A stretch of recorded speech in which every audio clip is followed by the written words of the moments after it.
अमिताभ बच्चन साहब रहे, रेखा रही, जया जी से शादी हो गई, रेखा जी आज भी सिंगल। अब रेखा जी कहाँ सिंगल है? वो तो कहती हैं मेरा पति है, आप लोग सब जानते हैं कौन है। कोई लड़की आई जिसने कभी खून से लेटर लिखा हो। लेकिन लड़की जब किसी लड़के को कुछ लिखती है तो उसमें अपना भविष्य, उसका फ्यूचर ढूंढती है। उसको ये पता रहता है कि अगर यही खुद स्ट्रगल कर रहा है ससुरा, यही खुद दाल रोटी के लिए भाग रहा है, हमारी क्या सुरक्षा है? आज का दौर ओटीटी का आ गया। एक कहावत है, सिनेमा समाज का दर्पण है। तो जो समाज कर रहा है, देख रहा है। इंस्टेंट कॉफी की बात होती है, इंस्टेंट तुरंत चाहिए। सही बच्चे को विनर बनाया जाता है। 4 लोग हम लोग जज थे। कंगना रनावत को हमने सिलेक्ट किया।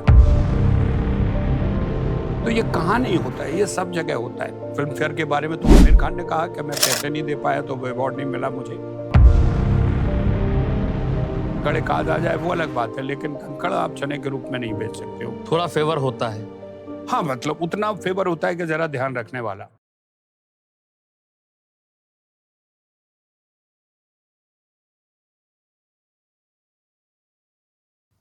फिल्मी दुनिया में 90s के दशक के एक शानदार कलाकार, और यूं कहें कि उस वक्त की हीरोइन हो या टेलीविज़न देखने वाली लड़कियां, उनके क्रश हुआ करते थे कभी, जिनको हम लोग राजा बुंदेला जी के नाम से जानते हैं। राजा बुंदेला एक ऐसे कलाकार जिन्होंने 80 से लेकर के 90 तक अपना जलवा बरकरार रखा। उसके बाद अचानक से इनका दिल हुआ, ये टेलीविज़न की दुनिया छोड़ करके रोड में उतर आए, जनता के बीच में आ गए, राजनीति में कदम रख दिया, और आज हमारे साथ हमारे स्टूडियो में वो मेहमान हैं। इन सब के साथ हम आपकी मुलाकात कराते हैं एक्टर राजा बुंदेला जी से, जो बुंदेलखंड संयुक्त मोर्चा के अध्यक्ष भी हैं। तो उनसे बात करते हैं कि ये पूरा सफ़र क्या है, कैसे आपने अपने घर को छोड़ा, आप एक्टर बने, आपने अपने टैलेंट को दुनिया को दिखाया, उसके बाद आज आप जनता के बीच में हैं और बुंदेलखंड पृथक राज्य बनाने की मांग को लेकर के सड़कों पर निकले हुए हैं। तो सर, आपका हमारे स्टूडियो में बहुत स्वागत है। धन्यवाद, आभार। सर, पहले तो जानना चाहेंगे आपकी जो दुनिया है, आप एक राजवाड़ा खानदान से रहे, आपकी दुनिया ऑलरेडी एक शान शौकत पे थी। आप वो शान शौकत छोड़ करके फिल्म इंडस्ट्रीज़ में पहले आप ट्राई किया आपने, और वहाँ पे अपना जलवा बरकरार किया। क्या कहेंगे? चलिए थोड़े से अतीत में हम चलते हैं। सबसे पहले तो मैं आपका धन्यवाद, आपका आभार, और आप सब लोग, आपकी पूरी टीम इस चीज़ के लिए बधाई की पात्र है कि बुंदेलखंड जैसी जगह में आपने इस तरह के पॉडकास्ट का सोचा। और मैं आप लोगों के लिए ये दुआ करूंगा, बल्कि मैं भगवान से यही चाहूँगा कि आप कामयाब हो। शुक्रिया। आपके पॉडकास्ट में बड़ी से बड़ी हस्तियाँ आएँ, और बुंदेलखंड में जो बिखरा पड़ा है पर्यावरण, जो यहाँ की खूबसूरती, यहाँ की शूटिंग के लिए, यहाँ व्यवसाय के लिए, जो किसी कारणवश हमारी राजनीतिक परिवेश में लोगों तक नहीं पहुँच रहा है, तो आपके पॉडकास्ट के जरिए वो देश दुनिया में पहुँचे। यहाँ ज़्यादा से ज़्यादा लोग आएँ, सिनेमा करें, व्यवसाय करें। और चित्रकूट चूँकि धार्मिक नगरी है, हज़ारों लाखों लोग आते हैं, तो आपके इस पॉडकास्ट को वो देखें और वो भी समझें कि चित्रकूट कितना समृद्ध है। अब मैं अपने पॉइंट पे आ जाता हूँ। दरअसल क्या है, आप बुंदेलखंड के, आप जानते हैं, एक ठाकुर और राजपूत घराने में एक अनसेड रूल होते हैं, जिनको हम ट्रेडिशनल वो कहते हैं कि साहब गोल्डन रूल हैं, इनको आप तोड़ नहीं सकते हैं। व्यवसाय आप करेंगे नहीं, मजदूरी आप करेंगे नहीं, खेती आप करेंगे नहीं, वो बटिया पे करवा देंगे। तो जिस तरह से पुराने जो परंपरा थी कि साहब हम लोग 4 वर्णों में पूरे समाज को बांटा गया था, क्षत्रिय, ब्राह्मण, वैश्य और शूद्र। तो बाकी और वर्ण की तो मैं बात नहीं करूंगा, जिसमें मैं पैदा हुआ हूँ। उस वर्ण का काम था रक्षा करना, वॉर, युद्ध में जाना, युद्ध करना। अब वो समय ही नहीं रहा कि किससे युद्ध करोगे। युद्ध किया नहीं और तुम जेल चले गए, बुलडोजर चल गया तुम्हारे घर पे। तो ये कम्युनिटी इतनी दिशा भ्रम है, और दिशा भ्रम है, कभी कोई समझ में नहीं रहा कि इनको क्या करें। कभी कोई व्यवसाय करते हैं तो अचानक उनका ठाकुरत्व जाग जाता है उनके अंदर। वो अरे हम क्यों करें, हम कोई छोटे आदमी, हम ठाकुर हैं, हम राजा महाराजा के घराने से हैं। वो इतनी भयंकर वो स्थिति है कि संपन्न से संपन्न ठाकुर घराने इस वक्त बर्बादी के कगार पर हैं। राजा रजवाड़ों के आपसी विवाद के चलते सबके सब बर्बाद होने के कगार पे हैं। ऐसी स्थिति में मैं अपने घर में जब मेरी सोच जागी तो मुझे लगा कि यहाँ रह के मैं कुछ नहीं कर पाऊँगा। या तो मैं जो भी मेरे नाम की छोटी मोटी ज़मीन होगी उसको बटिया पे चलाऊँगा, उसको करूँगा, और दिन भर इधर उधर बदतमीज़ी बदमाशी करके रात में एक बोतल शराब पी के अपना किसी तरह से जीवन यापन कर लूँगा। शायद कुदरत ने मुझे उसके लिए नहीं बनाया था।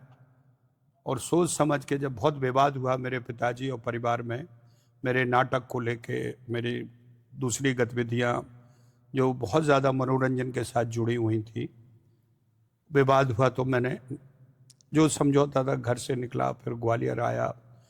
ग्वालियर में कुछ दिन रुका, कुछ थिएटर किया। फिर हमारे एक साथी के भाई दोस्त ने मुझे नेशनल स्कूल ऑफ ड्रामा के लिए प्रेरित किया, और कुछ दिनों बाद मैं नेशनल स्कूल ऑफ ड्रामा में मैंने दाखिला लिया।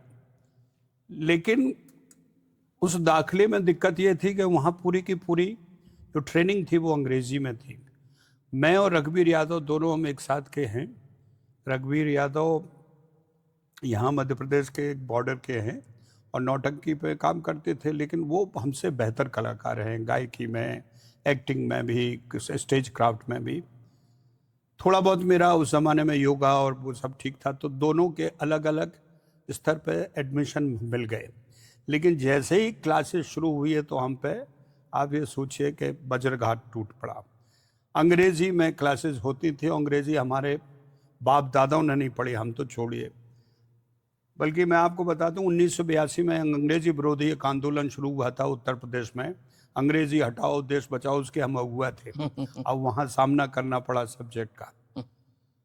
फिर किसी तरह से डायरेक्टर से मिल के, उनसे सीख के अपने आप को उसमें ढाला, हिंदी में लिखे, फिर अनुवाद करवाए किसी से। लेकिन मूलतः जो लिखते थे हम ही, जो सब्जेक्ट थे वो हम ही लिखते थे। और पहली साल के बाद मुझे ये लग गया था दोस्त कि इस प्रोफेशन को या तो मैं गंभीरता से लूँ या छोड़ के चला जाऊँ, क्योंकि इसमें कोई दूसरा खिलाड़ी नहीं है, खिलाड़ी आप ही हैं। अगर आप लड़खड़ाए और आप नहीं संभले तो कोई उठाने वाला नहीं है। ये बात मुझे 1 साल के एग्जाम के बाद समझ में आ गई थी। थोड़ा लंबा ना हो तो इसको मैं नहीं बताएं जी। 1 साल तक हमने बहुत मेहनत की, स्कॉलरशिप मिलती नहीं थी, घर से पैसे आते नहीं थे, माँ बाप से झगड़ा था। तो हमें एग्ज़ाम के बाद हम अपने डायरेक्टर के पास चले गए और हमने ये कहा कि सर अब हमसे नहीं होगा, मेरे पास पैसे नहीं हैं, रहने की व्यवस्था नहीं है, मैं बस स्टैंड पर नेशनल स्कूल ड्रामा की सोता हूँ, मैं और रघुवीर यादव, जिसकी वजह से हमें 500 रुपये फ़ाइन भी हुए थे। वो अलग अगले उसमें मैं जवाब दूंगा। और मैंने कहा कि मुझसे कहा गया कि आप बहुत दरिया दिल हैं, आप बहुत दयालु हैं, तो मुझे एक स्कॉलरशिप दिलवा दीजिए तो मैं आगे कंटिन्यू करूँगा। उन्होंने डांटा वाटा, उन्होंने कहा I can't take responsibility of everyone, whoever comes and we start crying, who am I can not, you go ahead, you want to leave. मुझे बड़ा बुरा लगा। मैंने कहा यार इतना बड़ा आदमी, मैं इतनी उम्मीद के साथ आया और इसने इस तरह से झटक दिया। तो मैं मुड़ा तो थोड़ा रुआंसा हो गया। उन्होंने कहा कम यार। और फिर उन्होंने मुझे सत्तावना दी और बोले कि अभी आप कंटिन्यू करिए, छुट्टी में कहाँ जाएंगे, घर? मैंने कहा नहीं मेरा सर कोई घर नहीं, घर से मैं निकाला गया हूँ। तो बोले यहीं रखिए कोई काम। और जब लौट के आए तो उन्होंने मुझे स्कॉलरशिप दी। वो एक जर्मन महिला थी जो हिंदुस्तान आई थी जी। और जब उसने नेशनल स्कूल ऑफ ड्रामा का पूरा वो कार्यशैली देखी तो अपनी पूरी जमा पूंजी, आप सोचिए, जर्मन का जितना भी करेंसी थी वो उसने हिंदुस्तान कन्वर्ट करके स्कूल ऑफ ड्रामा के नाम की, और उसमें से 2 स्कॉलरशिप बनती थी, 1 स्कॉलरशिप मुझे मिली। तो इस तरह से थिएटर में गया, थिएटर से पूना इंस्टीट्यूट गया और फिर फिल्म में आया। कोई बहुत वेल प्लान्ड मेरा वो नहीं था कि शीशे में देख के अचानक अब चलो एक्टर बन जाते हैं, ऐसा कोई प्लान नहीं था। इनफैक्ट मैं अगर मेरे दिल में कहीं कोई कुछ करने की चाह थी तो मेरी आर्मी मिलिट्री में जाने की, देश की सेवा करने की चाह थी कि एक राजपूत अगर लड़ाई लड़नी है तो अब एक ही जगह बची है, वो है बॉर्डर, तो वहाँ जाके लड़ा जाए, ये मेरी चाह थी। एक्टर बाय डिफ़ॉल्ट कहिए, बाय फॉल्ट कहिए, मैं बना, लेकिन गंभीरता से काम किया।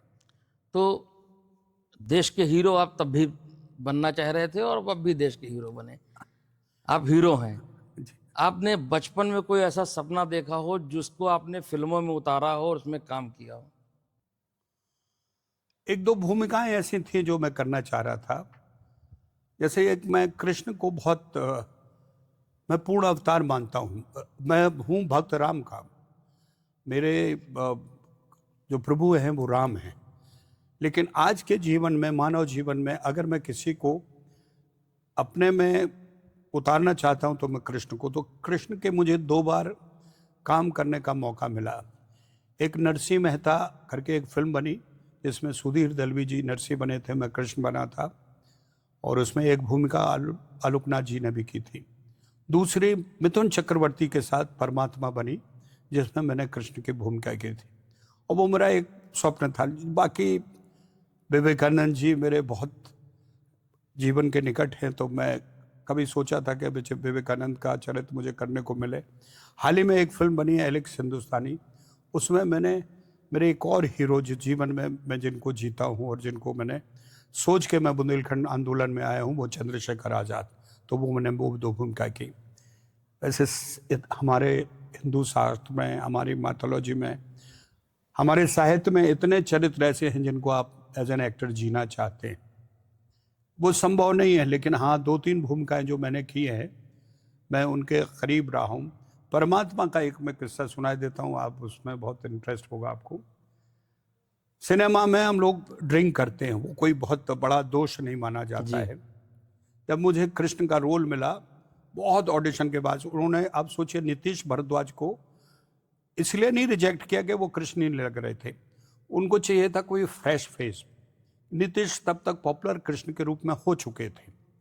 तो मेरे ऊपर बहुत ऑडिशन हुए, बाबा आजमी कैमरामैन, मद्रास का डायरेक्टर आया, और अल्टीमेटली मेरे स्क्रीन टेस्ट के बाद उन्होंने वो मुझे रोल के लिए चयन किया। जब चयन हो गया तो उन्होंने 2 शर्तें रखी कि देखिए, एक तो आप सिगरेट पीजिए। मैंने कहा मैं नहीं पीता हूँ। मांस मछली मैंने कहा नहीं खाता हूँ। शराब मैंने कहा मैं पीता हूँ। बोले नहीं, प्लीज़ जब तक आप ये रोल कर रहे हैं आप ये छोड़ दीजिए। हमने कहा ठीक है। हमने भी सोचा कि जिस रोल को मैं करना चाह रहा था, ईश्वर ने वो मौका दिया। और आप ये मानिए कि मैं जब ऊटी पहुंचा, ऊटी एक जगह है जो बहुत फेमस है शूटिंग के लिए, साउथ में है जी। तो हम गए और मैंने ड्रिंक नहीं की। नॉर्मली मैं रोज करता 1-2 पैग। तो वो एक तो नई जगह है, दूसरी ड्रिंक नहीं, तो वो मैं रात भर सोया नहीं। सुबह जब मैं सेट पर पहुंचा तो मेरा मेकअप होना था, तो कुछ उन्होंने अपना तमिल तेलुगु में बोल बाल के मेरा मेकअप नहीं किया। मैं बैठा रहा, अपना बुक लेके गया था। फिर वो असिस्टेंट आया, उसने बहाना हुआ, no sir not today, we'll shoot tomorrow. Today a lot of work. We have to finish that and tomorrow we'll start for your work.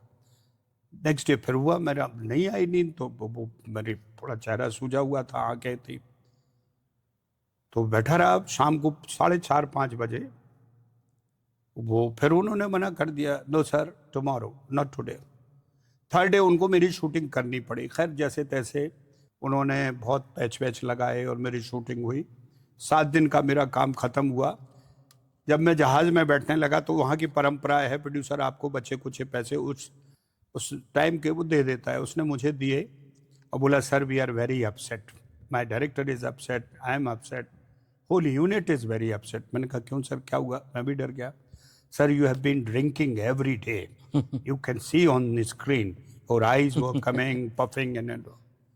मैंने कहा नहीं सर, लोकनाथ जी नाम था उनका, है नहीं दुनिया। मैंने कहा Loknath ji, I swear by my God, मैं बहुत धार्मिक आदमी हूँ, मैंने ड्रिंक को छुआ नहीं। No sir, don't lie.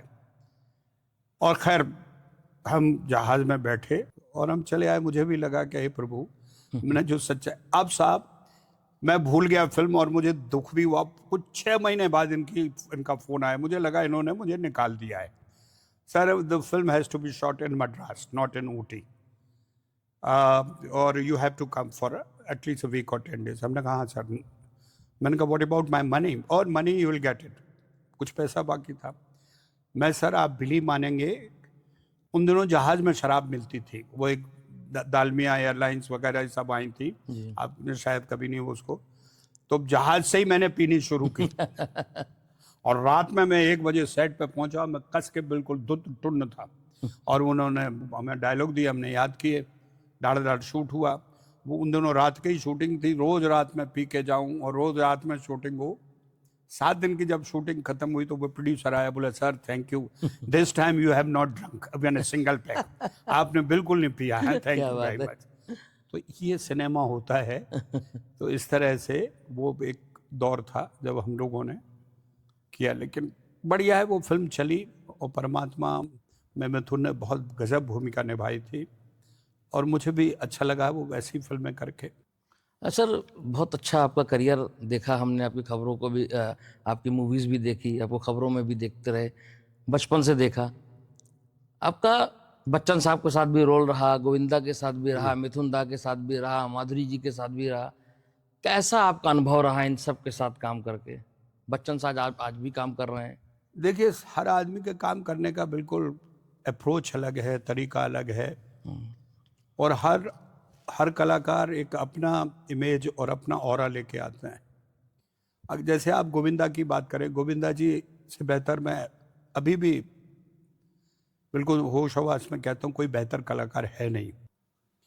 In totality की मैं बात कर रहा हूँ। कई लोग इमोशनल बहुत अच्छे हैं, कई लोग आपके जोश वाली भूमिकाएं बहुत कर, वीर रस जिसको कहते हैं वो कर सकते हैं, कई लोग हास्य रस कर सकते हैं। लेकिन गोविंदा एक ऐसे कलाकार हैं जिनके पास हर हर किस्म का कम से कम 90-95% है। लेकिन उनका जो सबसे बड़ा बैक पॉइंट है कि उन्होंने अपने आप को मैनेज ठीक नहीं किया। जैसे क्रिकेट में कहते हैं ना, हिट विकेट हो गए, अपने हाथों ही बैट मार दिया विकेट पे तो आउट हो गए। गोविंदा का वही हुआ। तो गोविंदा की एक अपनी अप्रोच है। अब गोविंदा, हम लोग एक फिल्म कर रहे थे 16 और शबनम, उसके पहले स्वर्ग की। स्वर्ग में उनको आना होता था 10 बजे, आते थे 4 बजे। लेकिन कमाल था, 4 से 7 में वो पूरा अपना 6 घंटे 7 घंटे का काम खत्म कर देते थे।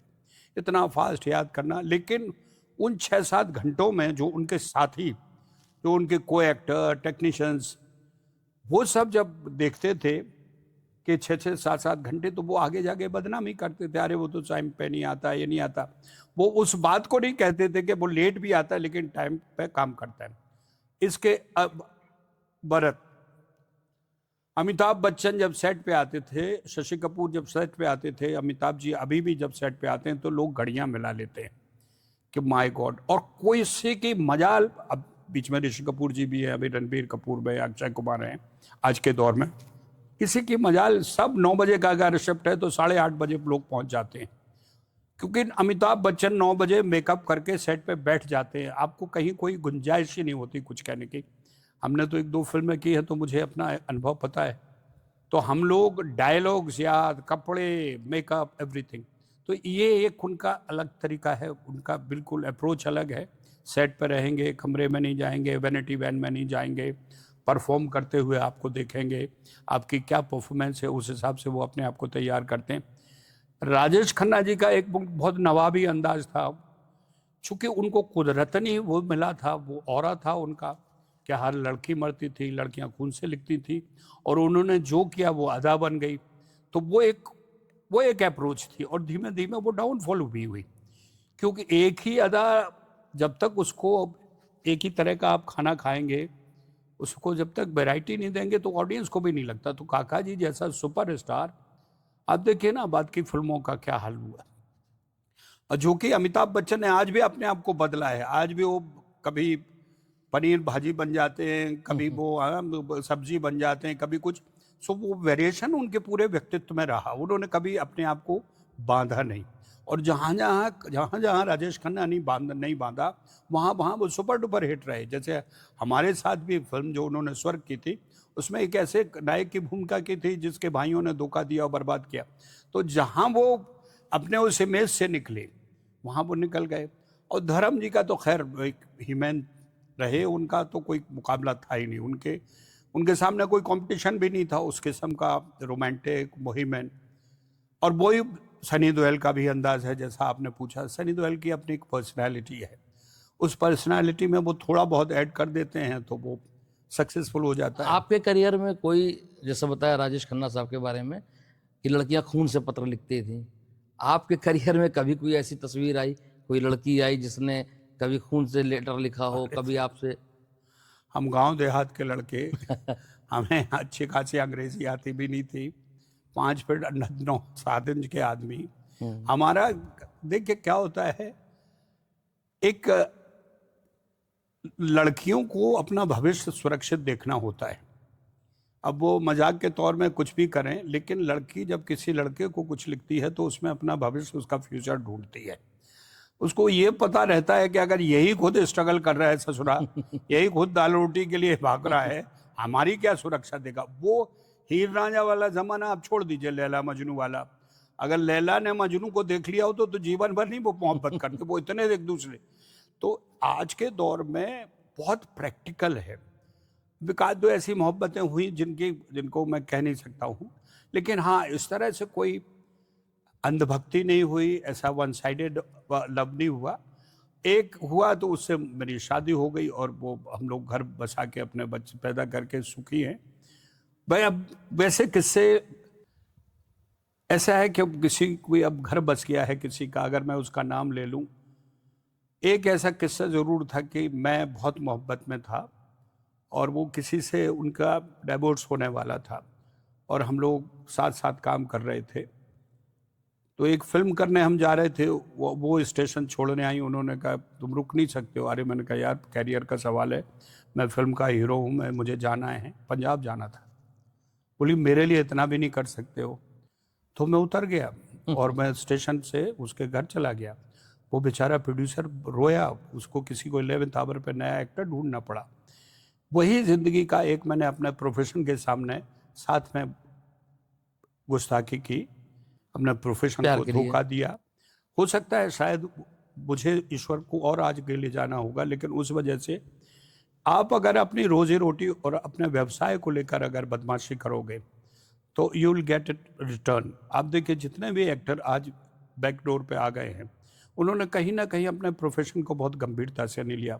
वो पहली और आखिरी मिस्टेक थी। जबकि वो लड़की फिर बाद में किसी और बड़े आदमी से उसने शादी की, उसको लग गया कि मेरे पास उसको संघर्षित करना पड़ेगा।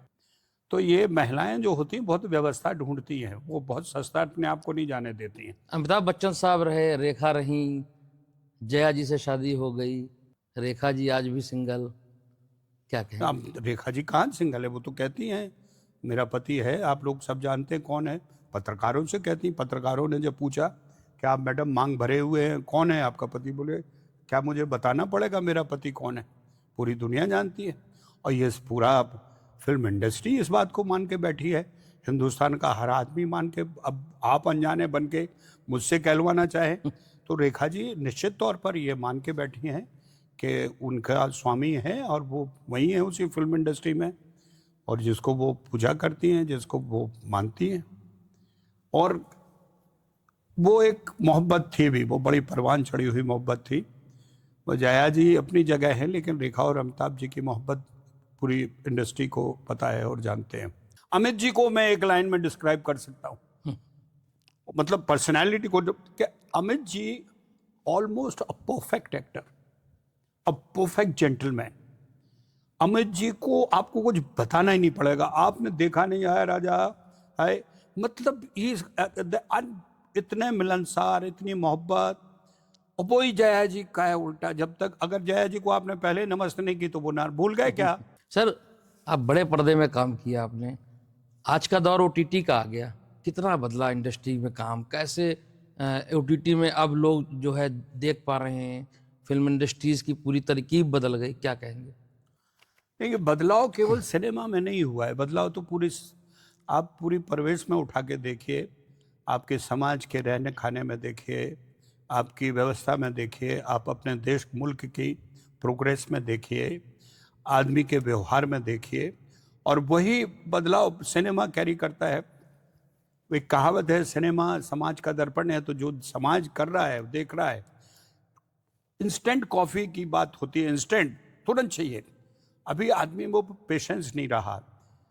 पुराने जमाने में, आप शायद बहुत छोटे होंगे, हर डायरेक्टर के यहाँ, हर प्रोड्यूसर के यहाँ 7-7 राइटर होते थे। जी। सागर साहब, B R Chopra, Rahul Rawail, Raj Kapoor, Guru Dutt, B Shantaram, 7-7, 8-8 writer होते थे। उनका कंपटीशन ये होता था कि अरे गुरुदत्त ने ऐसी फिल्म बनाई, अरे यार कोशिश करो इससे अच्छी बने, सब बनाओ, सब लिखो, अलग अलग आइडियाज। वो कंपटीशन क्रिएटिविटी का होता था। अभी वो, अरे उसकी फिल्म ने 200 करोड़ कमाए, हम कपड़े फाड़ के हम 300 कमा लेंगे, हम और नंगे हो जाएंगे, 400 कमा लेंगे। तो ये दौर सिनेमा में कहाँ से आया? या हमारे आपके समाज से आया। हम परिवार एक रहे नहीं, हम टुकड़ों में बट गए। एक घर था, वो 4 घर हो गए, 4 घर की जगह और हो गए बच्चे, तो फिर 8 घर हो गए। तो इसी तरह से सिनेमा का भी हुआ। चैनल आए, आपके सीरियल आए, सीरियल के बाद OTT आ गया, अब आपके मोबाइल पे भी फिल्में बन रही हैं। मैं जिस फ्लोर पे मेरा ऑफिस है बॉम्बे में, उस फ्लोर पे एक एक्ट्रेस आई, और मैंने बहुत दिनों बाद उसको देखा था, वो शायद किराए से रहने आई। तो मैंने कहा, तुम कहाँ थी रूपाली? बोली, मैं आजकल वर्टिकल एक्ट्रेस हो गई हूँ। तो I am shocked. Vertical actress मतलब मैं सिनेमा, टेलीविजन और इसकी थिएटर की एक्ट्रेस हो, वर्टिकल मतलब आप जो मोबाइल है उसको खड़े होकर शूट करके फिल्में बनेंगी, तो वो मोबाइल पे चलेंगी। तो अब आप सोचिए, वर्टिकल एक्ट्रेस भी हो गए तो वर्टिकल फिल्में भी बनेंगी, वर्टिकल फिल्में बनेंगी तो आपके मोबाइल पे चलेंगी। तो आप ऐसे खड़े खड़े फिल्में देखिए, आपको दूसरे मार्केट की फिल्मों की ज़रूरत नहीं। तो ये बदलाव कहाँ से आया? हमारी सोसाइटी से आया, लेकिन इसने हमारा नुकसान बहुत किया। हमारे समाज की उस सोच को, जिस सोच में एक गंभीरता थी, इस सोच में संस्कार थे, ये सोच में हमारे एक दूसरे के लिए भाव थे, स्नेह थे, वो धीमे धीमे सब खत्म होते जा रहे हैं। अब हम केवल मतलब से, हमारा इससे क्या मतलब है, हम कितना इसके साथ गेन कर सकते हैं, उस पर हम जीते हैं। लेकिन दूसरी ओर फायदा भी है।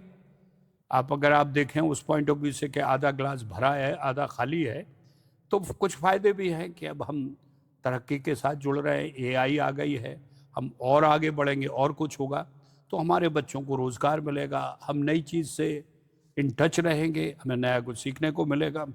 तो दोनों ही चीज़ है। लेकिन हम हिंदू लोग, हम सनातनी, हम व्यवहारिक लोग इसमें नुकसान में रहेंगे। जो आदमी बहुत ज़्यादा टेक्निकल सेवी नहीं है, उसके लिए ये दौर बहुत तकलीफ का है कि वो बहुत रेस में पीछे हो जाएगा। संस्कार उसके ख़त्म हो रहे हैं। बाप अकेला बैठा रहता है, बेटे से पूछता है, बेटा कब आओगे? बेटा दूसरी, एक ही शहर में दूसरे घर में रह रहा है। तो ये दौर ये नहीं है। और ये सिनेमा को दोष मत दीजिए, ये हमारे आपके समाज में है। मैंने ऐसे कितने घर देखे जो अकेले माँ बाप रह रहे हैं। प्लेटफॉर्म मिल रहा है, चाहे वो सिंगिंग का हो, चाहे डांसिंग का हो, एक्टिंग का हो। कहाँ तक उसमें निर्णायक भूमिका रहती है, कहाँ तक पर्दे के पीछे कुछ और होता है, पर्दे में जो दिखाया जाता है कुछ और होता है। सही जजमेंट हो पाता है बच्चों के साथ मंच पे, सही बच्चों को विनर बनाया जाता है, या पर्दे के पीछे कुछ और सिस्टम होता है, कुछ और सेटिंग गेटिंग होती है। तो बड़ा मुश्किल सा सवाल है, लेकिन जवाब मैं ज़रूर दूंगा। देखिए, फेवरिज्म मेरा फेवरेट, मेरा सपोर्ट वाला, आपने ये पूरा स्टूडियो बनाया, इस स्टूडियो में अगर आपने ये चाहा कि मेरे यार इस आदमी को थोड़ा सा महत्वपूर्ण भूमिका मिले, तो इस स्टूडियो का जो जो सबलेट आपने जो किया है, वो आपकी बात ज़रूर सुनेगा। यार मालिक कह गया यार, क्या आप उस पर मालिक को थोड़ी नज़रअंदाज कर सकते, मालिक की बात को थोड़ी जुटला सकते। तो वो बेचारा ना चाहते हुए भी, एक चंडीगढ़ में एक बहुत बड़ा प्रोग्राम होता है, अब नहीं हुआ पिछले कई सालों से, face of the year award. उसमें लड़कियों को, हिंदुस्तान से लड़कियों को चुना जाता है, एक विनर, एक रनर अप, एक को रनर अप। एक समय में मैं उसका जज था। और शैली जो बालों वाली है वो, 4 लोग हम लोग जज थे। कंगना रनावत को हमने सेलेक्ट किया था, जबकि पूरा का पूरा जो स्पॉन्सर थे उन्होंने एक लड़की को हमको कहा कि इसको सिलेक्ट कर लीजिए विनर, बाकी आप किसी को कुछ कर लीजिए। तो हम 3 लोगों ने, शैली हमारे साथ थे और वो एक कॉस्ट्यूम डिजाइनर थे, क्या नाम है उसका, नितार लुल्ला। तो हमने कहा नहीं, मैंने कहा मैं तो नहीं करूँगा। हमने कहा बिल्कुल भी नहीं। आप बिलीव नहीं करोगे, हमने लड़ झगड़ के कंगना रनावत को विनर करवाया। अब वो खैर कंगना रनावत अब बहुत बड़ी स्टार है, उसको याद नहीं होगा। तो ये कहाँ नहीं होता है, ये सब जगह होता है। आपको उस क्या आपको लगता है फिल्म फेयर बहुत वो, फिल्म फेयर के बारे में तो आमिर खान ने कहा कि मैं पैसे नहीं दे पाया तो वो अवार्ड नहीं मिला मुझे। कौन सा है? हाँ, नेशनल लेवल पे मैं अभी नेशनल फिल्म जूरी का था, उसमें जरूर बहुत ज़्यादा पारदर्शी होता है। उसमें अलग अलग क्षेत्र के 12 जूरी मेंबर होते हैं, उनको एक दूसरे से पता नहीं होता है, अलग सेक्टर में फिल्में दिखाई जाती हैं। तो वो एक ऐसा है, लेकिन उसमें भी कहीं कोई ऊपर से हो तो हम नहीं कह सकते। अभी बहुत ज़्यादा उस तरह का गोलमाल नहीं है। एक किसी के कहने पर आप किसी को थोड़ा बहुत प्रमोट कर सकते हैं, लेकिन आंख बंद करके आप कंकड़ पत्थर चने के बहाने नहीं रख सकते हो। आपको थोड़ा बहुत चना उसमें रखना ही होगा, ताकि वो चने का ही वो लगे स्वाद। कंकड़ एक आध आ जाए वो अलग बात है, लेकिन कंकड़ आप चने के रूप में नहीं बेच सकते हो। थोड़ा फेवर होता है। हाँ, मतलब उतना फेवर होता है कि ज़रा ध्यान रखने वाला, लेकिन आंख बंद करके नहीं हो। जिनके यहाँ आंख बंद करके होता है वहाँ दूसरी बार कोई जाता भी नहीं। देखिए, फिल्म फेयर तो बिल्कुल अनाउंस्ड है, it's been sponsored, it's been, जिसको वो चाहे उसको पिक एंड चूज करें। जैसे आईफा अवार्ड होता था, जी। आईफा अवार्ड भी डिसाइडेड होता था, डिक्लेयर होता था, जो वहाँ जाएगा, नाचेगा, गाएगा, उसको उसको ही अवार्ड मिलेगा। जो घर बैठा होगा, चाहे कितनी अच्छी परफॉर्मेंस की हो, उसको अवार्ड नहीं मिलेगा। ये तो बहुत बहुत ओपन है, ये कोई बहुत नई बात नहीं। तो ये तो हो गई सर फिल्मों की बातें। अब फिल्मों से थोड़ा सा आते हैं राजनीतिक में। जी सर। आपने फिल्मों से अचानक से कदम रख दिया राजनीति पे। पृथक बुंदेलखंड की लगातार आप मांग उठा रहे हैं, आवाज उठा रहे हैं। पृथक बुंदेलखंड राज्य आखिर क्यों? अलग राज्य की मांग आपको ऐसे लग रही होगी जैसे अभी हुई है।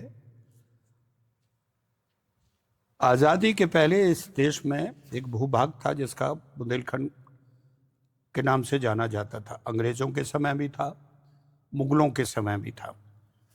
देश आज़ाद हुआ और वो उस भूभाग को विंध्य प्रदेश की या बुंदेलखंड माना जाना चाहिए था, जो 36 राजाओं की जो एक ट्रीटी भारत सरकार के साथ हुई थी। जब पटेल साहब ने, माननीय पटेल साहब ने सारे राजा रजवाड़ों को हिंदुस्तान के एक मंच पर लाके भारत को एक साथ घोषित किया था, वो उनकी भी ट्रीटी में यही था कि इस भूभाग को भारत से जोड़ा जरूर जाए और भारत के साथ रखा जाए।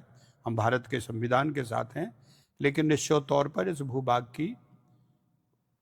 को बदला ना जाए। इसका नाम, इस प्रदेश का, क्षेत्र का नाम या तो विंध्य प्रदेश हो या बुंदेलखंड हो। बुंदेलखंड नाम रखा गया और नौगांव उसकी राजधानी बनी और कामता प्रसाद सक्सेना जी इसके मुख्यमंत्री बने। ना जाने कब ऐसा एक नया राज्य पुनर्गठन आयोग बना जी। और 1 नवंबर 1956 को बुंदेलखंड को 2 भागों में, उत्तर प्रदेश और मध्य प्रदेश में बांट दिया गया। तब से लेके आज तक बुंदेलखंड का जितना भी जो भी भाग है वो इतने ही किसी भी तरह से किसी भी प्रोग्रेस की ओर नहीं बढ़ पाया।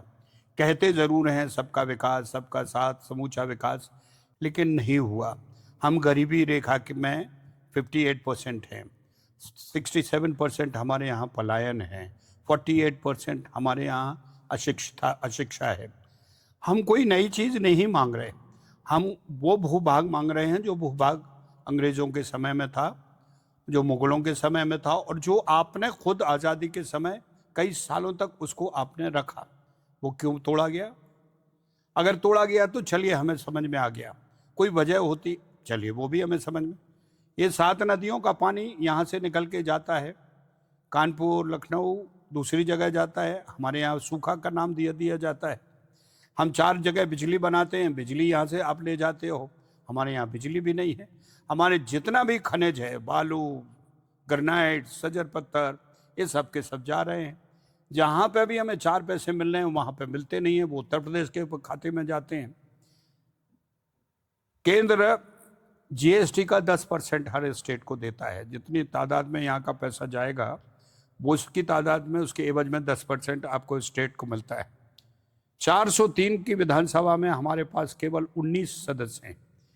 अब 10% में 19 सदस्यों को कितना हिस्सा मिलेगा और वो क्या इसका विकास करेंगे, ये सब गणित जब हमारी समझ में आई तब हमें लगा कि हमारे साथ बहुत बड़ा धोखा हुआ। मैं आप जैसे आप ही से संवाद करता हूँ, इसी तरह गांव के लोगों से संवाद करता हूँ। कल एक गांव में था अजेरा अरछा बड़ौनी। हमने पूछा ये गांव क्या है, उसने कहा अरछा बड़ौनी। हमने कहा इसकी तहसील क्या है, बोले करबी। हमने कहा जिला क्या है, बोले चित्रकूट। मैंने कहा उसके आगे क्या लिखते हो, तो बोले उत्तर प्रदेश। तो मैंने कहा बुंदेलखंड कहाँ है? जो भूभाग है ही नहीं, ना किताबों में, ना कहीं किस आपके गवर्नमेंट गजेटियर में, उस भूभाग का आप कैसे जिक्र करते हो कि बुंदेलखंड के लिए हमने योजनाएं भेजी? अरे पहले वो भूभाग तो दो ना, हमें अपनी एक पहचान तो दो ना। हमारी पहचान के नाम पर तुम इतनी बड़ी बड़ी योजनाएं लेके आ रहे हो और पैसा कहीं और जाता है। 3 साल से तुमने कॉरिडोर बना के रखा है, डिफेंस कॉरिडोर, उसमें आज तक कोई काम नहीं हुआ है। आपने नया एक बुंदेलखंड एक्सप्रेस छोड़ दिया जिसमें 600 रुपये उसका टोल टैक्स, कौन चढ़ेगा उसमें? किस गरीब आदमी को इस बुंदेलखंड के उससे फायदा हुआ है? यहाँ पे चित्रकूट में एक कांच की फैक्ट्री थी, उसको तो आप शुरू कर नहीं पाए। अगर वही शुरू कर देते तो 400 लोगों को काम मिलता। तो इतना कुछ सब कुछ लेने के बाद, एक और आप पढ़े लिखे हैं, आप एआई पे जाके पता लगाइए कि झांसी और कानपुर में कौन सबसे ज़्यादा रेवेन्यू देता है। कानपुर से ज़्यादा पैसा इस वक्त झांसी दे रहा है, ग्रेनाइट, पत्थर और लाल मिट्टी की वजह से, और हमें मिले कुछ नहीं। ये तो वैसा हो गया कि साहब एक गाय का बंटवारा हुआ, 2 भाई थे, एक बेचारे छोटे भाई को गाय का सामने का मुंह दे दिया, एक बड़े भाई ने जो होशियार था उसने पीछा ले लिया। तो वो बेचारा सामने वाला उसको गाय को चरा भी रहा है, उसका ध्यान भी रख रहा है, और ये बड़ा भाई उसका दूध पूरा निकाले जा रहा है। तो ऐसी गाय नहीं हमें चाहिए भाई, हमें चाहिए पूरी गाय भाई, वो हम खिला भी रहे हैं तो दूध भी हमें चाहिए। तो यही बुंदेलखंड की लड़ाई है। और जब मुझे ये समझ में आया कि इस लड़ाई को बाहर से बैठ के नहीं लड़ा जा सकता है, शंकरलाल मेहरोत्रा जी मुझे लाए थे, 2-4 साल मैंने जिस कब जुड़े थे इससे? हम 1955 में जुड़े, 15 दिसंबर 1955 में। तब से लेकर आज तक हम लगातार मेहनत कर रहे हैं, काम कर रहे हैं। और अब मैं पूरी कोशिश यही कर रहा हूँ कि इस जीवन में मुझे लगता है कि ईश्वर ने शायद मुझे बुंदेलखंड राज्य के लिए ही भेजा है, तो मैं पूरी तरह से इस पे काम कर रहा हूँ। सर आप तो अब तो सरकार पूरी तरीके से साथ है, आप एसोसिएट भी हैं उनसे, सेंट्रलाइज हैं, पूरी तरह कनेक्ट हैं। अब कहाँ दिक्कत आ रही है राज्य को पृथक बुंदेलखंड बनाने में? देखिए, सरकार के जितने नुमाइंदों से जब मेरी बात हुई तो उसमें सबसे अहम अमित शाह जी हैं।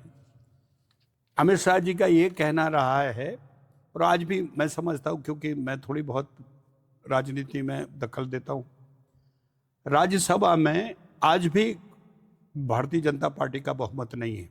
आज एक विधेयक आने वाला है, उस पर ही जूझ रहे हैं वो। अगर ये प्रस्ताव आ गया और लोकसभा में तो चलिए हमारा बहुमत है, भारतीय जनता पार्टी पास करा लेगी, राज्यसभा में अगर ये पास नहीं हुआ, गिर गया, तो ये बहुमत दोबारा फिर से प्रस्ताव लाने के लिए सालों लग जाएंगे उसको रिवाइव करने के लिए।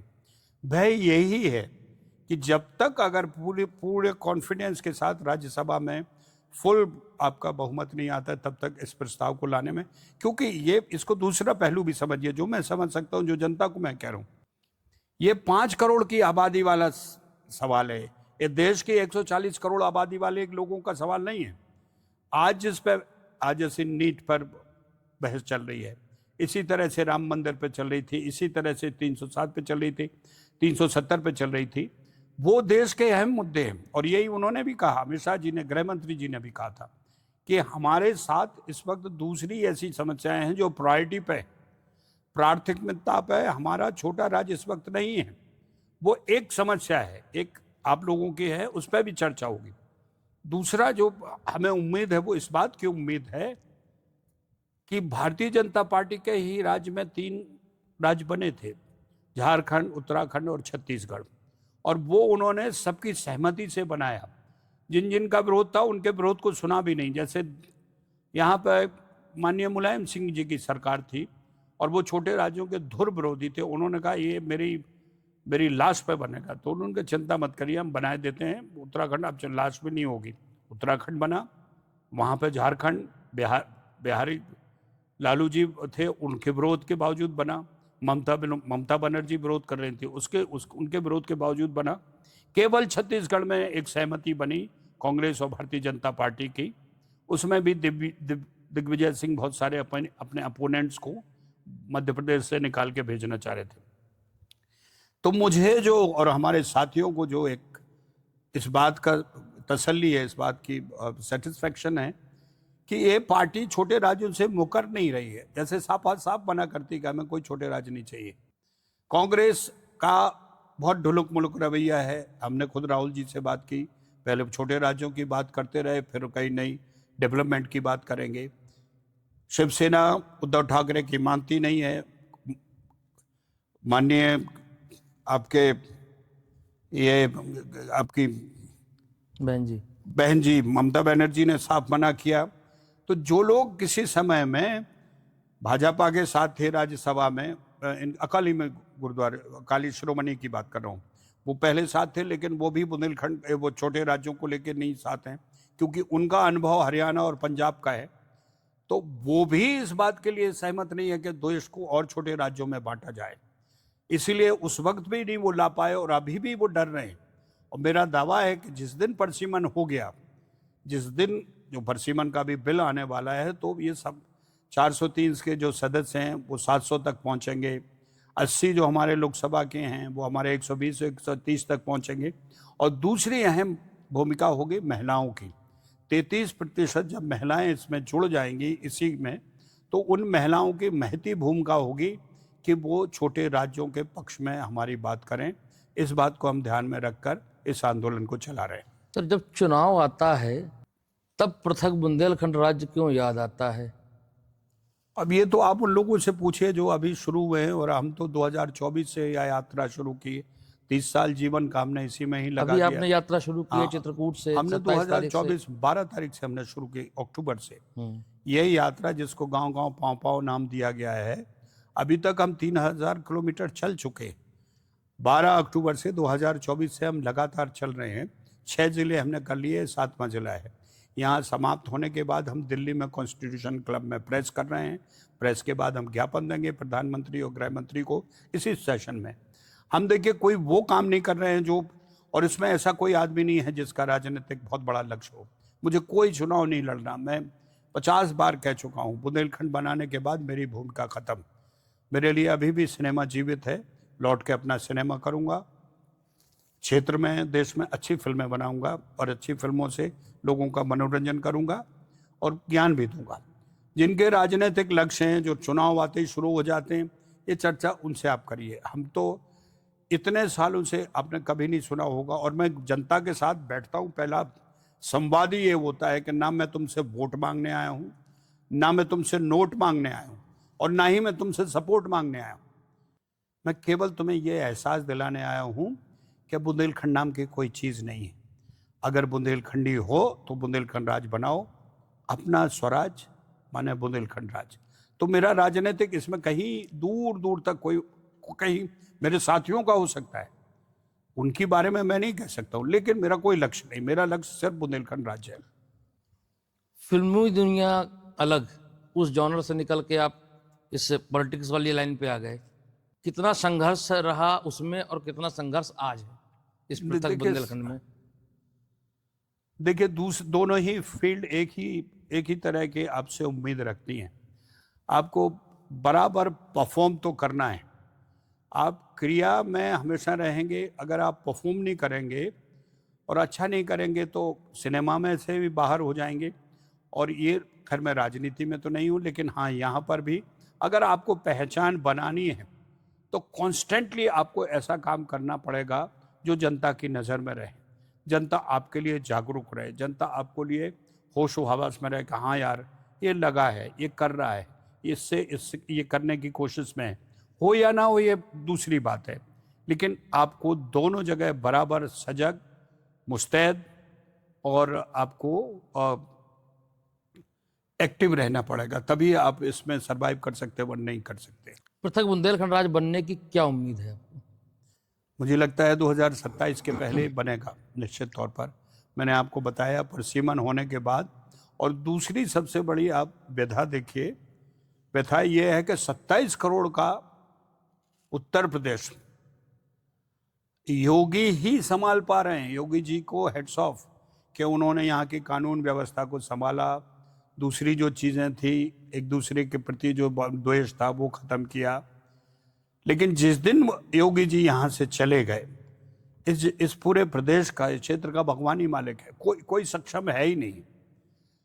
तो ऐसी परिस्थितियों में ना तो भारतीय जनता पार्टी इस बात का रिस्क लेगी, ना आरएसएस इस बात का रिस्क लेगी, ना विश्व हिंदू परिषद इस बात का रिस्क लेगी कि ये बना बनाया उनका जो एक पूरा का पूरा क्षेत्र है, जिसको सालों से उन्होंने सिंचा और 24 साल बाद इसमें राजनीति में पुनः उनकी उत्तर प्रदेश में वापसी हुई है, उसको वो खोएं। तो निश्चित तौर पर 27 के पहले, यहाँ तक जैसी खबर है, लोग जैसी चर्चा करते हैं कि 3 राज्य बनेंगे, पूर्वांचल, बुंदेलखंड और विदर्भ। आपने एक यात्रा शुरू की, पाँव यात्रा बुंदेलखंड पृथक राज्य को लेकर के। कब से शुरू हुई, कब तक चलेगी, क्या मकसद है इसका, कहाँ तक जनता का इसमें सपोर्ट मिल रहा है, लोग कितना आपके साथ पाँव चल रहे हैं? 12 अक्टूबर 2024 से, दशहरे के दिन से, हम लोगों ने तुवन का एक मैदान, तुवन भगवान जी का मंदिर है बहुत प्रसिद्ध ललितपुर में, वहाँ से शुरू की। हमने ललितपुर ज़िला किया, उसके बाद फिर झांसी ज़िला किया, उसके बाद हमने उरई जालौन किया, फिर हमने हमीरपुर किया, और अभी पिछले दिनों बांदा ख़त्म करके चित्रकूट, ये हमारा 7वां ज़िला है। हमारा लक्ष्य था कि 7 ज़िले हम उत्तर प्रदेश के करें, और लगभग अभी कल तक मिला के हमने 3000 से ऊपर हम लोगों ने किलोमीटर की यात्रा कर ली है। जहाँ तक लोगों का सवाल है, देखिए, लोग जुड़ तो रहे हैं। हर आदमी ये चाहता है कि हमारी अब पहचान अलग हो। उनको लगता है कि इस बंदर बांट में वो बहुत पीछे हो गए हैं, उनके हिस्से की मलाई कोई और खा रहा है। जब आप बांदा में पता चलता है कि 50 के लगभग टेम्परेचर चला गया, सारी बजरी निकल गई, सुप्रीम कोर्ट का ऑर्डर होने के बावजूद भी कि जिस नदी में पानी हो वहाँ जेसीबी नहीं उतारी जा सकती, उतारी गई वो। तो लोगों को धीमे धीमे ये एहसास हो गया है, और अब वो एहसास में हम उसको बल दे रहे हैं। हम उससे कहते हैं कि जिस तरह से आपको एहसास हुआ है, आप खड़े तो होइए। और एक गजब बात हुई है पिछले दिनों, ये कॉकरोच जनता पार्टी ने, इन तिलचट्टों ने एक बड़ा संदेश दिया, और मैं तो बहुत इंस्पायर हुआ उनके 2 बातों से। एक तो एक बच्चे ने कहा कि दुनिया झुकती है, झुकाने वाला चाहिए। और निश्चित बहुत सही है। उन्होंने दोनों, मतलब तिलचट्टे, हम तो हंस रहे थे, लोग भी हंस रहे थे, उन्होंने मजबूर कर दिया। मोदी जैसे आदमी को 12 साल बाद दूसरी बार वो झुके हैं, उन्होंने अपनी वापस लिया है। एक किसानों मोर्चे का, अगर आपको याद हो, जो MSP वगैरह जो 3 विधेयक लेके आए थे जी, वो वापस लिए, और अब ये नीट का वापस लिया। तो नौजवानों ने और किसानों ने ये सिद्ध कर दिया कि आप अगर अपनी मांग पर खड़े हैं और ठीक से बात करवा रहे हैं तो ये नहीं। और दूसरा उन्होंने जो सबक दिया, जिसमें हम लोग कल अपने साथी अजीत सिंह, डॉक्टर आश्रय जी के, इन सब के साथ मिलके हम लोग अब कॉलेजेस में गए, और हमने कॉलेजेस में ही बच्चों को ये कहना शुरू कर दिया कि तुम AI, भाई इतना तुम्हारे पास मोबाइल है, तुम 100 रील देखते हो, मनोरंजन देखते हो, एक बार ये तो देखो तुम इस ज़मीन पे पैदा हो, इसके बारे में क्या हो रहा है। और एक संदेश अपने दोस्तों को भेजो रोज बुंदेलखंड के लिए, अपनी फोटो लगा के, हमें चाहिए बुंदेलखंड राज, हमारा स्वराज फोटो। हमने कहा ये मैसेज ऐसा जाएगा, और एक दिन हम तय करेंगे कि हम सब लोग दिल्ली में मिलें। हम इन सारे जो हमारे सोशल मीडिया पे, जो इंस्टाग्राम पे और ये फेसबुक पर, ये सब पे हैं, उन सबको हम दावत देंगे कि आप आइए, हम एक शांतिपूर्ण अपनी मांग प्रधानमंत्री और गृह मंत्री को रखें। झुकती है दुनिया, झुकाने वाला चाहिए, झुकाएंगे और पृथक बुंदेलखंड राज्य बनाएंगे। हाँ, निश्चित तौर पर अब तो सबब यही है कि हम किसी न किसी रूप में, और हमारा झुकती मतलब हम लोग इस तरह से नहीं कि हमारा ही प्रधानमंत्री झुके, हम तो ये एक जुमला आपके सामने लेके आए जो उन्होंने किया कि हम उस हद तक तो पहुँचें कि सामने वाला हमें हमें सुनने के लिए तैयार हो। अपने इतने सालों तक तो हम उस हद तक नहीं पहुँच पाए। हमारे सामने झारखंड, उत्तराखंड, छत्तीसगढ़ बन गया, जबकि बुंदेलखंड की लड़ाई इन सब से आगे थी। उनको हमारे जो लोकल रिप्रेजेंटेटिव हैं, जो हमारे विधायक, हमारे सांसद, इन्हीं की नाकामी की वजह से हमारा यह हासिल हुआ। अगर ये हमारी बात वहाँ लोकसभा में कहते, विधानसभा में कहते, तो इस तरह के आंदोलन की कभी ज़रूरत ही नहीं होती। ये कहते तो लोग तुरंत उनकी बात सुनते और कहते बुलाओ भाई 4 लोगों को हम लोग चर्चा करे लेते। ये वहाँ जाके बैठ के पिछली सीट पे मूंगफली खाते हैं और जब खाने का लंच के बाद सेशन होता है तो आराम से सोते हैं। एक आदमी को बोलते हुए आपने देखा, एक पुष्पेंद्र सिंह चंदेल को छोड़ते हुए, उन्होंने कहा था कि हमें बुंदेलखंड पर चर्चा करना चाहिए, हमें बुंदेलखंड राज। और हमारा दुर्भाग्य देखिए कि वही हार गए। मतलब वो अगर जीत गए होते तो इस बार पार्लियामेंट में उन पर, उनके विधेयक पर चर्चा होती और हमारे बुंदेलखंड की तस्वीर सामने होती। भैरव मिश्रा कितना सपोर्ट कर रहे हैं? पूर्व सांसद है चित्रकूट के। नहीं, वो हमारे साथ ही रहे हैं। पिछले दिनों भी जब वो सांसद थे हमारे साथ यात्रा में चले हैं। उनके छोटे भाई दिनेश मिश्रा जी इस वक्त पूरे संयोजक हैं। वो हमारे बुंदेलखंड मुक्ति मोर्चा के दिनेश भाई वो रहे हैं, अध्यक्ष रहे हैं, जिले के अध्यक्ष रहे हैं, बराबर सहयोग कर रहे हैं। हम देखिए एक व्यक्ति विशेष की बात नहीं कर रहे हैं, हम सामूहिक तौर पर कर रहे हैं। अगर 8 सांसद बुंदेलखंड के, 4 उत्तर प्रदेश के, 4 मध्य प्रदेश के खड़े हो जाएं और मोदी जी के सामने जाके कहें, चाहे आप किसी भी पार्टी को, कि मोदी जी एक गंभीर समस्या है, हम आपके साथ हैं, हम आप पार्टी की रजामंदी कर लेंगे। आप एक बार गंभीरता से सोचिए तो बुंदेलखंड के बारे में क्यों नहीं सोचेंगे? गृह मंत्री से मिलें तो क्यों नहीं सोचेंगे? इसी तरह 19 सदस्य जाके यहाँ बाबा से मिलें, वहाँ पे 23 सदस्य जाके मोहन जी से मिलें, तो क्यों नहीं सोचेंगे? आप अलग अलग जगह जा रहे हो, अलग अलग तरह से बातें कर रहे हो और फिर चाह रहे हो कि एका बने और फिर बुंदेलखंड राज बने। ये तो संभव नहीं है। जैसे हमसे कहा जाता है कि आप दूसरे नेताओं को क्यों नहीं बुला रहे। अरे कोई मेरे बेटे की शादी थोड़ी है कि जो मैं निमंत्रण दूं? भाई जिसको आना हो आओ।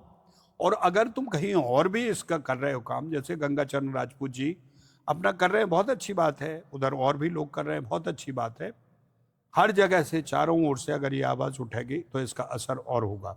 लेकिन हमारे जनप्रतिनिधि इस आवाज़ को उठाते तो उसका वजूद, उसका वजन कुछ और होता है। हम उस रिंग के ही बाहर हैं, हम तो बाहर से आवाज़ कर रहे हैं। अगर हम एरिना में होते, बॉक्सिंग रिंग में अंदर होते, तो अभी तक तुम 2-4 को गिरा चुके होते, बुंदेलखंड बना लेते। बुंदेलखंड फिल्म फेस्टिवल एक बड़ा इवेंट आपके द्वारा कराया जाता है, खजुराहो में ही उसको क्यों करा जा रहा है? क्या उसके पीछे भी कुछ पॉलिटिकल चेहरा है, चीजें हैं, और कहीं भी हो सकता था? बैठते ही मैंने आपसे एक बात कही कि आपने एक बड़ा अच्छा काम किया ये OTT शुरू करके। आप अपने बुंदेलखंड को दिखाइए तो लोगों तक, लोगों को दिखाने का आप एक जरिया बनिए, एक खिड़की बनिए।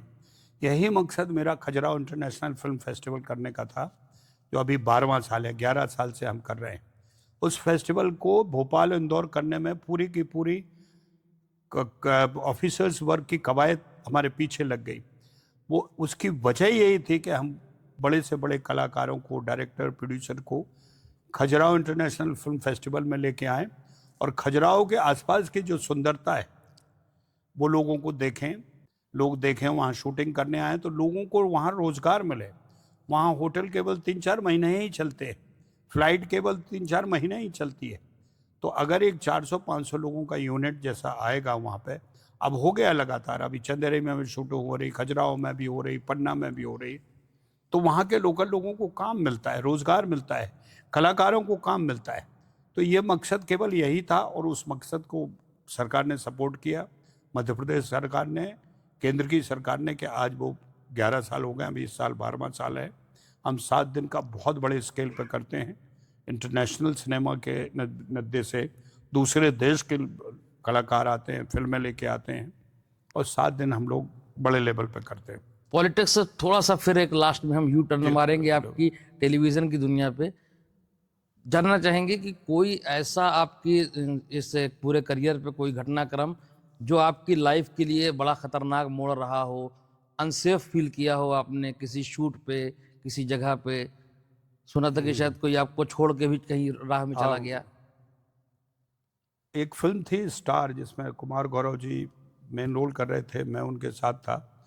और एक गीतकार और एक सिंगर की कहानी थी, बहुत अच्छी कहानी थी। विनोद पांडे जी उसके डायरेक्टर थे। और कुमार गौरव साहब उस फिल्म में सिंगर हैं, तो पॉपुलैरिटी उनकी दिनों दिन रात दिन एज ए कैरेक्टर बढ़ती जा रही थी। तो उनके जो दूसरे अपोनेंट सिंगर थे वो उनसे बहुत जल रहे थे, क्योंकि वो बहुत सालों के इस्टेब्लिश थे, ये नए थे। तो उन लोगों ने आपस में चर्चा की कि साला ये तो हमारी रोजी रोटी खा जाएगा, इसको क्या करें। तो बोले ये तो केवल गाता ही है, इसके पीछे जो है गीतकार है जो इसको अच्छे अच्छे गीत लिख के देता है। क्या अगर बोले गीतकार को रास्ते से हटा दो, इसको तो ये अपाहिज हो जाए, मतलब इसको फिर नया गीतकार ढूंढेगा, नए गीत लिखवाएगा, तब तक फिर हम इसको भुला देंगे। तो ये एक उन्होंने अपनी भूमिका बनाई, और उसमें मैं गीतकार था। अपने घर से निकल के स्टूडियो की ओर जा रहा हूँ जहाँ रिकॉर्डिंग है, और एक बस टक्कर मार के चली जाती है। बस टक्कर मार के चली जाती है, शॉट था, तो वो जो स्टंट मास्टर थे उन्होंने शॉट वॉट ले लिया, और हम नीचे पड़े, पूरा सारवार ये सब पूना कच्चर। 3-4 कैमरे लगे थे, एक सामने से, एक इस एंगल से, एक ऊपर से। और हमसे कहा गया था कि जब तक हम ना कहें तुम उठना मत, सांस भी बहुत धीमे धीमे लेना, क्योंकि मर्द दिखाना है। तो आप ये सोचिए कि मुझे लगा 10 मिनट हो गए, 15 मिनट, कुछ 1 घंटे बाद मैंने चुपके से अपनी आंख खोली, और फिर सारी दोनों आंखें खुली तो देखा इधर से बस, उधर से ट्रक, टेम्पू, ये सब, और मैं रोड के बीचों बीच पड़ा हूँ। रन फिल्म ये जुहू की कहानी है, रन फिल्म के हीरो की तरह। हाँ। और मैंने करीब मर गए, और देखा तो आसपास कोई कैमरा वैमरा नहीं, सब चले गए। खैर मैंने जैसे तैसे कपड़े पड़े झाड़े, लोगों ने कहा अरे ये चोट लग गई, लोगों को लगा सचमुच एक्सीडेंट हुआ। तो पकड़ के मुझे किनारे ले गए। फिर मैंने 3 व्हीलर पकड़ा। अच्छा, मेरा ड्राइवर वहीं था जहाँ शूटिंग का एक यूनिट रहता है। तो हम वहाँ पहुँचे, फिर हमने डायरेक्टर को कहा, हमने कहा यार तुम गजल लोग हो यार, तुम मुझे छोड़ के अरे तुमको कहा नहीं किसी ने। वो एक दूसरे पे ले लगे। तो आप सोचिए, बिल्कुल मौत के मुंह में था। और फिर किसी तरह से वो हुआ। ऐसी घटनाएं होती रहती, उनको ये पता ही नहीं था, क्योंकि उनके हिसाब से तो मैं मर ही गया था, कहानी में खत्म हो गया था मेरा। अब आगे उनको हमारी जरूरत तो थी नहीं कि वो इतने कॉन्शियस रहते कि उठा लो ले चलो। उनको लगा खत्म है चैप्टर, कहानी इसकी खत्म, आगे की कहानी वो दूसरे के साथ है। तो एक घटना ऐसी थी। आपके इस पे एक अपनी मन की बात कह सकूं जी बुंदेलखंड के लोगों के लिए। दोस्तों, ये बुंदेलखंड बहुत गौरवशाली है। चूँकि ये प्लेटफॉर्म मैं इसलिए इस्तेमाल कर रहा हूँ, ये हज़ारों लाखों लोगों के पास जाएगा। आप अपने आप को पहचानो। मैंने जितना बुंदेलखंड के बारे में पढ़ा और जब जब जितना जाना, मुझे और गर्व महसूस हुआ कि मैं बुंदेलखंडी हूँ। शर्माओ मत। जिस दिन तुमने ये संकल्प कर लिया और तय कर लिया कि तुम्हें क्या करना है, तो तुम्हें कोई रोक नहीं सकता है। लेकिन सबसे पहले अपनी पहचान ढूंढो, और वो पहचान है मेरा स्वराज, मेरा बुंदेलखंड राज। नमस्कार। बहुत बहुत शुक्रिया सर हमसे बातचीत करने के लिए। तो आप थे राजा बुंदेला साहब, एक कलाकार, एक अपनी कला से जनता के बीच में आकर के पृथक बुंदेलखंड राज्य की आवाज़ को बुलंद करने वाली शख्सियत। तो चलिए मिलते हैं अगले एपिसोड में अगली शख्सियत के साथ। तब तक दीजिए हमें इजाज़त। नमस्कार।